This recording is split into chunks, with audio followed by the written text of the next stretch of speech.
تو ابھی آپ کو براہ راست لیے چلتے ہیں تاڑر اس وقت میڈیا ٹاک کر رہے ہیں۔ رول آف لا کو نہ صرف نظر انداز کیا گیا، پامال کیا گیا پاناما ججمنٹ کے ذریعے۔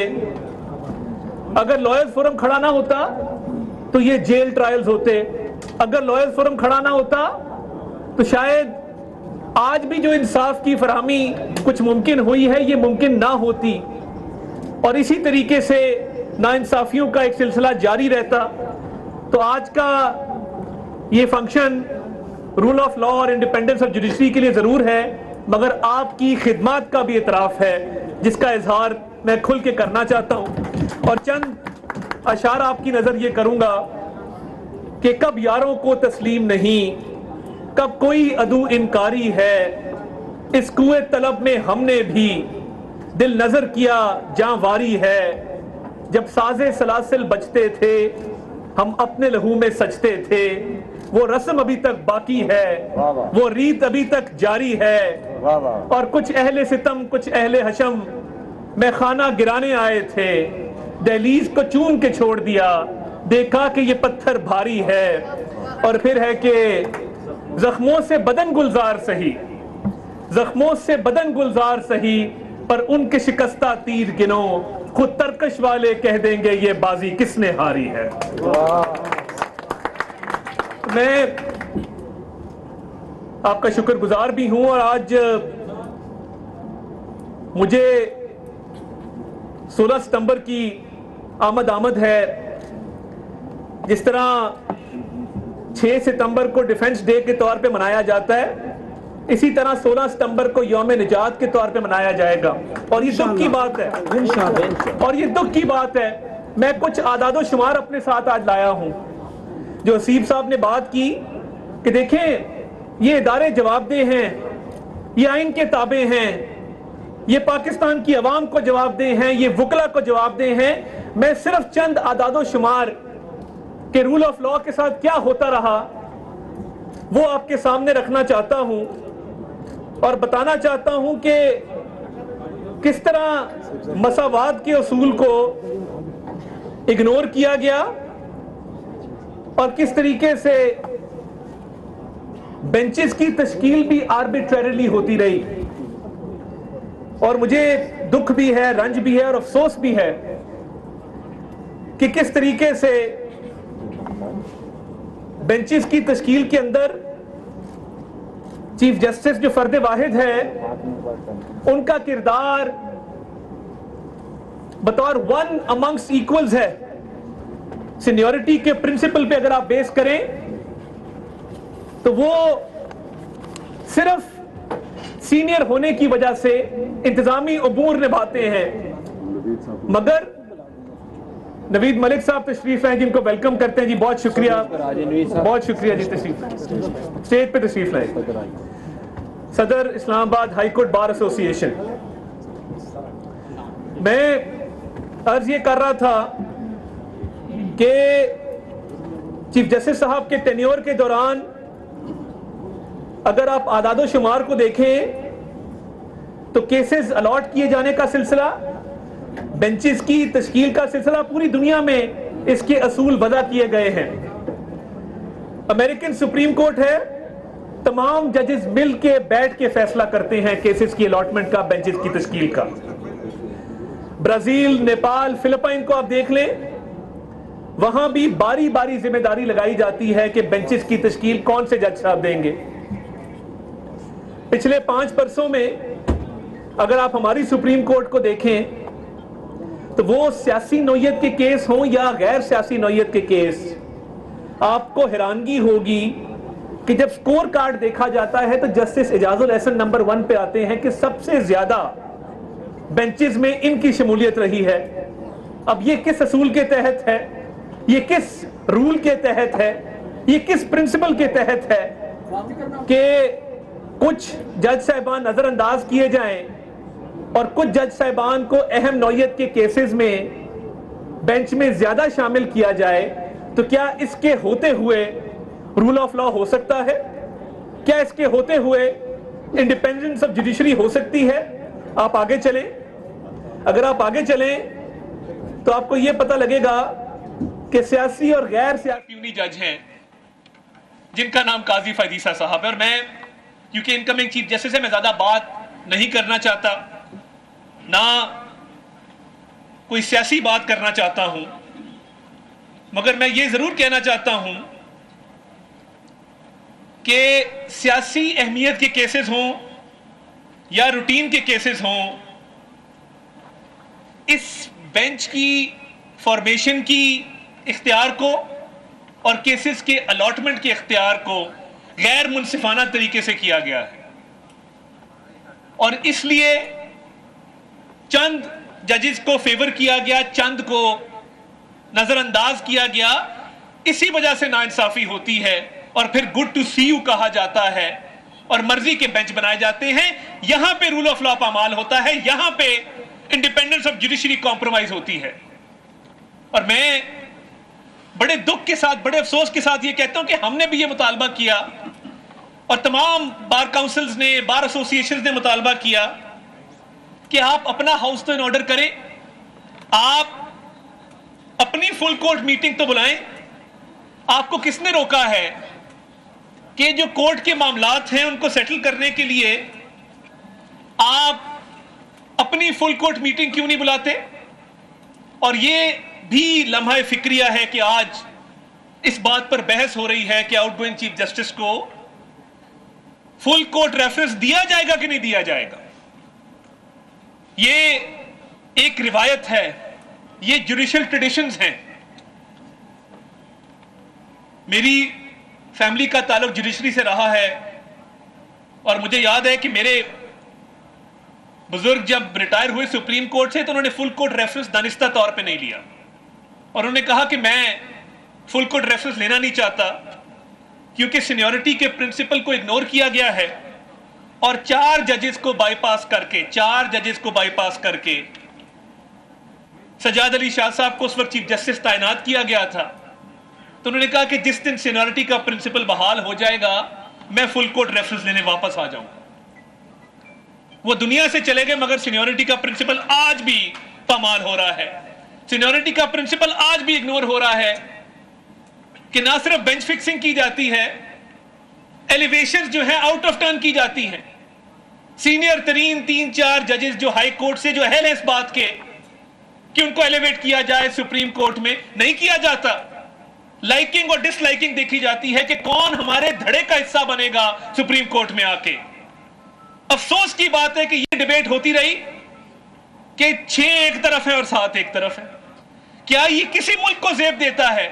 کیا یہ کسی ملک کا سسٹم چل سکتا ہے اس بنیاد پہ کہ جہاں پہ ملک کی اعلیٰ ترین عدالت اتنی بری طرح تقسیم ہو کہ انگلیوں پہ گنتی کی جا رہی ہو، اور فل کورٹ میٹنگ بلانے سے آپ کا حاضر سروس چیف جسٹس وہ گریزاں ہو؟ اس طرح ملک چلتے ہیں، اس طرح آئین کی تکریم کی جاتی ہے، اس طرح رول آف لا ہوتا ہے کہ چند ججز کو ہر بینچ میں بٹھائیں اور چند ججز کو نظر انداز کر دیں اس ڈر سے کہ کوئی فیصلہ نہ آ جائے۔ ہم سیاسی لوگ ہیں، ہم نے سختیاں بھی برداشت کی ہیں، ہم نے ناانصافیاں بھی برداشت کی ہیں، کبھی حد ادب سے آگے نہیں گئے، کورٹوں کے آگے ہمیشہ باؤ ڈاؤن کیا ہے، مائی لارڈ کہا ہے، کورٹ کے جو آرڈرز ہیں ان کو ہمیشہ ان پہ امپلیمنٹیشن کو یقینی بنایا ہے۔ پاناما ججمنٹ پتا تھا کہ ناانصافی پہ مبنی ہے، آپ اندازہ کریں، آپ سارے لائرز بیٹھے ہیں، ایسٹس اور لائبلٹیز کے اندر ایک ان وڈران ریسیویبل کو ایسٹ ڈکلیئر کر دینا، پوری دنیا میں مجھے ڈیفینیشن لا کے دے دیں۔ یہ بلیک لا ڈکشنری کا معاملہ نہیں تھا، یہ بلیک شیپ کا معاملہ تھا، یہ بلیک شیپ کا معاملہ تھا جنہوں نے ساز باز کی اور بلیک ڈکشنری کا سہارا لیا اور کہا کہ یہ بیٹے سے جو تنخواہ آنی تھی وہ نہیں لی، اس لیے ہم ایک وزیر اعظم کو گھر بھیجتے ہیں۔ اور اس کے بعد مجھے بتائیے کوئی سیشن جج آنریبل اتنی پسلی رکھتا ہو کہ 3 سپریم کورٹ کے ججز کا سپروائزری پینل ہو اور وہ ٹرائل کے ایک ایک دن کو مانیٹر کرتا ہو، کیا وہ ملزم کے کبھی حق میں فیصلہ دے گا؟ آپ نے پہلے نااہل کیا، پھر آپ نے 3 ججز کی سپروائزری کمیٹی بٹھا دی۔ تو فیصلہ تو وہی آنا تھا جو آیا، اور پاکستان کی تاریخ کا واحد کیس ہے جس میں روزانہ کی بنیادوں پہ ٹرائل ہوا، day to day trial. NAB کا مجھے نیب آرڈیننس آیا 1999 میں، نیشنل اکاؤنٹیبلٹی آرڈیننس، مجھے کوئی ٹرائل دکھا دیں جس میں کسی ملزم کا ڈے ٹو ڈے ٹرائل ہوا ہو۔ آپ کو کوئی ملزم نہیں ملے گا جس کا ڈے ٹو ڈے ٹرائل ہوا ہو۔ آج انہی کیسز کا تیا پانچا ہو رہا ہے جو اجرت میں بنائے گئے تھے، جو ناانصافی پر مبنی بنائے گئے تھے، کوئی چیز نہیں ملی تو پاناما بنا دیا۔ تو یہ وہی بینچ فکسنگ ہے۔ اور میں نے پرسوں کہا کہ ثاقب نثار صاحب تھے، وہ جو کرتے تھے کھل کے کرتے تھے، اس طرح چھپ چھپ کے وار نہیں کرتے تھے۔ اور میں اگر یہ کہوں کہ آپ کیا روایات چھوڑ کے جا رہے ہیں، اور وہ ایک انگریزی کا محاورہ ہے ولف ان شیپ سکن، وہ کس پہ لاگو ہوتا ہے آپ بہتر جج ہیں اس چیز کے۔ مگر جب حکومت وقت نے ایک کمیشن بنایا اور کہا کہ سینئر پیونی جج اس کو ہیڈ کریں گے اور 2 ہائی کورٹس کے چیف جسٹسز اس کے ممبر ہوں گے، کیا برا تھا کہ آپ کہتے کہ یہ کمیشن بننے دیا جائے۔ میں پہچانتا ہوں یہ میری خوش دامن کی آواز ہے، اور میں اس کی شفاف انکوائری کروانا چاہتا ہوں کہ وہ کیا واقعی کسی سیاسی پارٹی کے جلسے میں جاتی ہیں، ججز سے رابطے کرتی ہیں، اور کیا وہ کورٹ پر اثر انداز ہوتی ہے۔ میں اس کا فیصلہ کروانا چاہتا ہوں۔ آپ فورینزک کرواتے، آپ نے اپنی ہی خوش دامن کے کیس میں کمیشن کی کانسٹیٹیوشن کو انلیگل ڈکلیئر کر کے اس کے بعد خود ہی اس پہ فیصلہ جاری کر دیا۔ اور یہ آپ نے کیسے کر دیا؟ آپ خود ہی اس بینچ کو ہیڈ کرتے ہیں اور خود ہی فیصلہ فرماتے ہیں۔ یہاں کانفلکٹ آف انٹرسٹ ہونا، ججز کی بلاک لسٹ ہوتی ہے، وکلا بتا دیتے ہیں۔ میں اکثر کئی جج صاحبان اعظم صاحب نہیں پیش ہوتے ان کے پاس، کیونکہ وہ بلاک لسٹ میں ایک تعلق رہا ہے ماضی میں، پتہ ہے کہ فلاں وکیل صاحب نے فلاں جج صاحب کے پاس پیش نہیں ہونا۔ اور یہاں پہ رول آف لا کو اتنا مقدم رکھا گیا ہے کہ اپنی مدر ان لا کا کیس خود ڈیسائیڈ ہوتا ہے اور خود اس کا آرڈر جاری کرتے ہیں، اور پھر آرڈر میں کہتے ہیں کہ اس کی تحقیقات نہیں، یہ مبینہ آڈیو ہے۔ یعنی آپ دیکھیں تو صحیح کہ آپ کر کیا رہے ہیں اور آئین اور قانون کی کیا منشا ہے۔ ہمارے سے غلطی ہوئی جب 63A کی غلط انٹرپریٹیشن کی گئی تھی، ہم نے تب موومنٹ نہیں چلائی۔ یعنی اور یہ آڈیو والے معاملے پہ میں ایک اور بات آپ کو واضح کر دوں، قاضی فائز صاحب عدالت میں کھڑے ہوئے، جب ان پہ کیس چل رہا تھا تو انہوں نے کہا کہ آنریبل بندیال صاحب یہ آڈیوز کا سلسلہ رکنا چاہیے، آپ دیکھیں کہ آڈیوز کون لیک کرتا ہے، اس کی تحقیقات کریں، یہ کہاں سے آتی ہیں، یہ کیوں لیک کی جاتی ہیں۔ تو کہا گیا آگے چلیں، چھوڑیں ان باتوں کو قاضی صاحب۔ اب جب اپنی باری آئی تو کمیشن بھی روکا، خود بینچ میں بیٹھے اور گھر ہی کا فیصلہ گھر ہی میں کر دیا۔ سیاسی لوگوں سے بھی غلطیاں ہوئی ہیں، میں بالکل اس چیز سے اپنے آپ کو مبرا نہیں کہتا، بہت غلطیاں ہوئی ہیں، مگر انصاف دینے والے ادارے میں بیٹھ کے انصاف کی جو دھجیاں اڑائی جاتی ہیں اور ذاتی پسند ناپسند پہ جو فیصلے کیے جاتے ہیں، آپ چاہتے تو آپ رول آف لا کے لیے ایک کام کر جاتے، کیس مینجمنٹ سسٹم ٹھیک کر جاتے۔ ایک عام پٹیشنر جو بیچارہ پٹیشن لے کے جاتا ہے، جس کو نمبر ہی لاٹ نہیں ہوتا کئی ہفتے، ٹرائل کورٹ میں ایک شخص کھڑا ہوتا ہے، اس کا پوتا سپریم کورٹ میں سفید داڑھی کے ساتھ جاتا ہے اور کہتا ہے کہ جی میرے دادا نے 1970 میں یہ ٹرائل کورٹ کا فیصلہ آج آپ کے سامنے کھڑا ہوں۔ مگر سیاسی کیس ہوں، ہمارے خلاف ہوں یا ہمارے مخالفین کے حق میں ہوں، شام کو نمبر لگتا ہے، صبح سماعت کے لیے مقرر ہو جاتے ہیں، کسی بوٹے اور مولا بخش کا کیس نہیں لگتا۔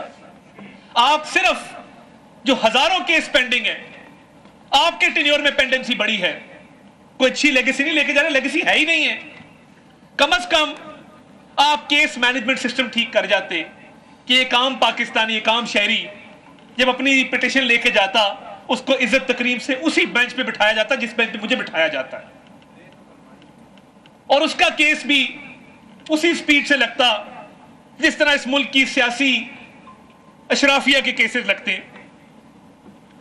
مگر افسوس کی بات ہے کہ اس بلیم گیم میں، اس آپس کی لڑائی میں، ادارے کی تقسیم میں آپ کیس مینجمنٹ سسٹم بھی ٹھیک نہیں کر سکے، آپ پینڈنسی کلیئر نہیں کر سکے، لوگوں کی اپیلیں 3 سال نہ لگیں، اور ادھر جسمانی ریمانڈ پہ تحقیقاتی ادارے کی تحویل میں ایک ملزم کو بلا کے رہا کر دیا جائے. اس کی مثال بھی نہیں ملے گی آپ کو. ایک ملزم کو جو جسمانی ریمانڈ پر ہے، تحقیقاتی ادارے کی تحویل میں ہے، جس سے تفتیش جاری ہے، اس کو بلا کے اپنے سامنے کھڑا ہو کے کہا جائے گڈ ٹو سی یو. آپ نے صفائی دی، آپ کہتے ہوں گے اور لوگوں کو بھی، مگر آپ یہ تو بتا دیجئے کہ جسمانی ریمانڈ پہ کتنے ملزمان کو آج تک گڈ ٹو سی یو کہا ہے.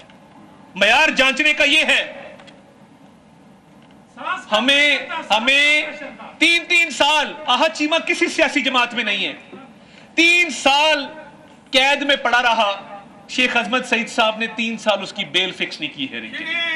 3 سال کی تو لوگوں کی سزائیں ہوتی ہیں، وہ جوڈیشل ریمانڈ پہ ہے. جسمانی ریمانڈ 90 دن کا، یہاں ہمارے ملزمان پیش ہوتے تھے 88 دن کے جسمانی ریمانڈ کے بعد پیش ہو رہے ہیں. جج صاحب سے پوچھتے تھے جی کیا منشا ہے، کہتے 2 دن کا اور ریمانڈ دیتا ہوں. 90 دن کا ریمانڈ ہے، اس کے بعد جیلیں ہیں اور بیل سننے کو کوئی تیار نہیں. ہم نے وہ دور دیکھا ہے، وہ دور بھگتا ہے. پوری قیادت جیلوں میں ہے، اور ادھر ایک ملزم کو بلا کے سامنے کھڑا ہو کے کہا جاتا ہے گڈ ٹو سی یو. اور ابھی قانون کے مطابق ایک ملزم کی سزا معطلی ہوتی ہے. ٹھیک ہے، شارٹ سینٹنس ہے، وہ کسی نہ کسی دن ہونی تھی. یہ بالکل ایک قانون کا پرنسپل ہے. آپ کیا کرتے ہیں، اسلام آباد ہائی کورٹ میں اپیل بھی پینڈنگ ہے، سزا معطلی کی درخواست بھی پینڈنگ ہے.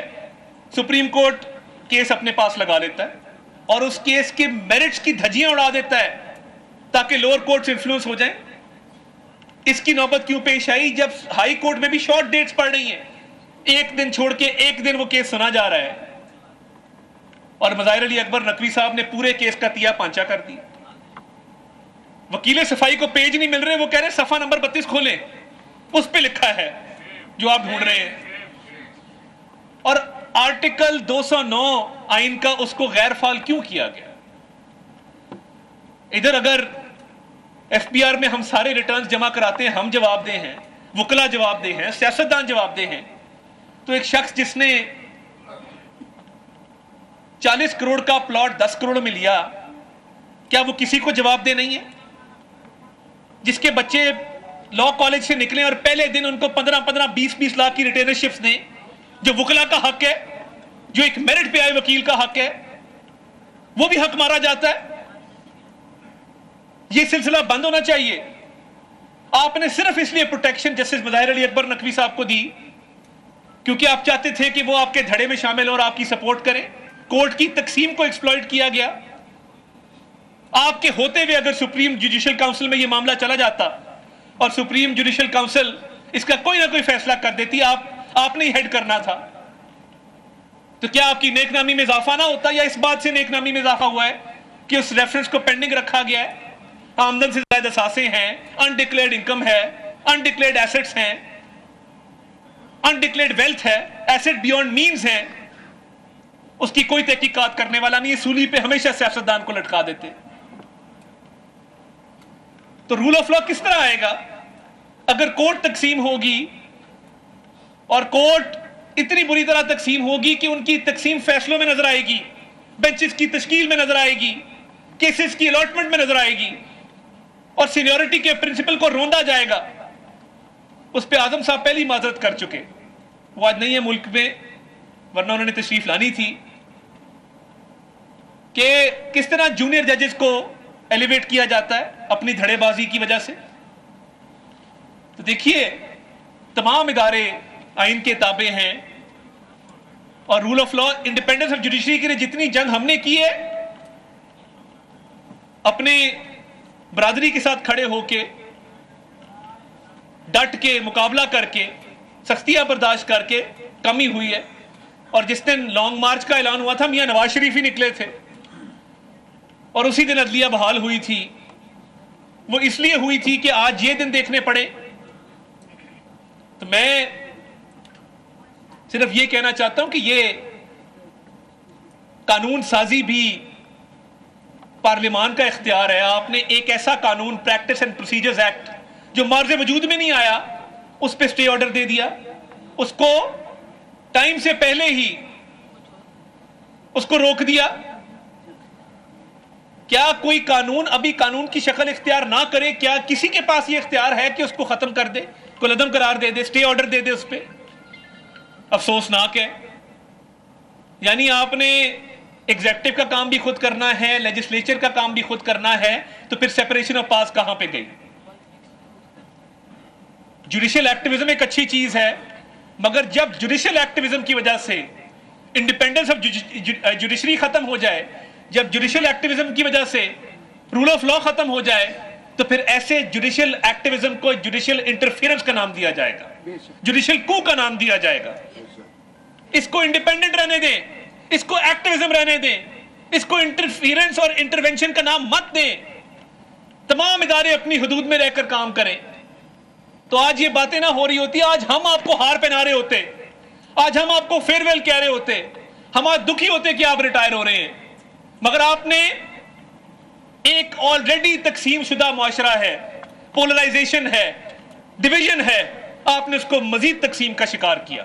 آپ نے یہ تاثر دیا کہ یہ پوری کورٹ بھی تقسیم شدہ ہے. آپ بڑے تھے, آپ کے پاس عہدہ بڑا تھا, آپ کی ذمہ داری بنتی تھی کہ آپ قوم کو یونائٹ کرتے, آپ کی ذمہ داری بنتی تھی کہ آپ معاشرے کو یونائٹ کرتے.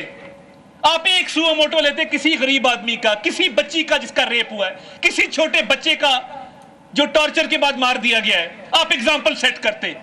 آپ کہتے کہ میں نے اس کیس میں 25 دن کے اندر فیصلہ کیا, مگر نہیں, آپ کو گڈ ٹو سی یو نظر آیا, آپ کو وہ بچی دھاڑے مارتی ہوئی, چیخیں مارتی نظر نہیں آئی جس کی عزت تار تار کر دی گئی ہو. کئی واقعات ہیں جن پہ آپ بجلی کے بل پہ سو موٹو نوٹس لیتے. آپ 184(3) پہ چند لوئر جاتے ہیں مخالف دھڑے کے, وہ شام کو جاتے, صبح ان کا کیس لگ جاتا ہے. تو یہ اچھی روایات نہیں چھوڑی آپ نے. رول آف لا کے لیے ہم کام کرنے کو تیار ہیں. شہباز شریف صاحب پنجاب میں جب پہلی حکومت میں ملی 2008 میں اس دفعہ, سب سے پہلے لوور جوڈیشری کی تنخواہیں ان کی برات میں اضافہ کیا گیا. انپریسیڈنٹڈ. کس لیے تھا؟ کہ جوڈیشری انڈیپینڈنٹ ہو, ان کو یہ فکر نہ ہو کہ ہم نے اپنے خرچے کیسے چلانے ہیں. ادھر آپ کے سامنے ہے کہ بلا سود قرضے دے دیے گئے ہیں, 15 لاکھ روپے تنخواہ ہے, برات ہے, اس کے باوجود بلا سود قرضوں کی کیوں ضرورت پیش آتی ہے؟ تو یہ دھونس دھاندلی, منمانی, لائکنگ, ڈس لائکنگ, پارشیالٹی, یہ انجسٹس کو بریڈ کرتی ہے. اور جب تک ہم اس کے لیے تیار ہیں, قانون سازی کرنے کے لیے تیار ہیں. یہ کیوں قانون لائے تھے؟ پریکٹس اینڈ پروسیجرز ایکٹ کیوں آیا تھا کہ 3 سینئر موسٹ ججز یہ فیصلہ کیا کریں کہ بینچ کیا بننا ہے, کون سا کیس کہاں لوٹنا ہے. شفافیت آتی اس چیز سے. رائٹ آف اپیل دیا گیا تھا کہ سپریم کورٹ جب فائنل ڈیسیجن کر دیتی کسی بھی چیز کا, اگر ریویو ریجیکٹ ہو جائے تو پھر اس دنیا میں کسی کو انصاف نہیں مل سکتا, اگلے جہاں نہیں مل سکتا. تو یہ ریویو آف ججمنٹس ایکٹ تھا, پریکٹس اینڈ پروسیجرز ایکٹ تھا. یہ کیوں لایا گیا تھا؟ کہ اگر کسی کے ساتھ ناانصافی ہوئی ہے, اس کے پاس ایک فریش رائٹ آف اپیل ہو, نیا بینچ اس کو سنے, وکیل نیا اس میں کر سکیں, جو ریویو کی بندشیں ہیں ان سے آزاد ہو جائیں. ایک اچھی چیز تھی. اور یہ بار کا درینہ مطالبہ تھا عرصہ دراز سے, اس کو بھی پاؤں تلے رون دیا گیا. تو یہ آج موضوع کے حوالے سے میری چند معروضات تھیں جو میں کرنا چاہتا تھا. اور اس کے ساتھ ساتھ مجھے خوشی ہے کہ کل میاں نواز شریف صاحب کی واپسی کا اعلان بھی 21 اکتوبر کے لیے ہو گیا ہے. اور تمام وکلاء حضرات یہاں پہ آنریبل موجود ہیں, اسلام آباد, راولپنڈی, تو کیسز کا زیادہ لوڈ یہیں پہ ہوگا. تو آپ سے ملاقات بھی رہے گی اور جو کالا کوٹ ہے میاں